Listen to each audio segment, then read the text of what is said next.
மாமா பயலோட வேற வாய்ப்பு குறிப்பிட்ட சமூகத்தை வந்து இழிவுபடுத்தக்கூடாது அப்படின்னு சொல்லி பல்கூட பிரச்சனை இருக்கு. நான் பேச்சு வழக்குதான் நான் சொன்னேன், நான் வேணும்னு சொல்றேன் அப்படின்னு யாரையும் சாதி சொல்லிக்க முடியாது.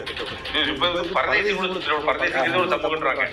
அப்புறம் வந்து சண்டாள பயலை அப்படின்னு சொல்லி வடிவேலு வந்து இந்த படத்தை சொல்லலாம் வழக்குடனே சண்டாள அப்படிங்கிற ஒரு சமூகம் அப்படின்றாங்க. அந்த வார்த்தையை கூட பயன்படுத்த கூடாது, நான் பேச்சுக்காக சொன்னேன் அப்படின்னு எப்படி சொல்ல முடியும்? இது நேற்று பேசுனது என்ன பேசிருக்கான்னு கேளுங்க. நான் எந்த சமூகத்தையும் இழிவுபடுத்தி பேசல. குறிப்பாக அந்த சொல்லப்படுகிற சண்டாளன்ற சொல் ஒரு சாதிய சொல், அது இழிவான சொல் என்பது சத்தியமா எனக்கு தெரியாது.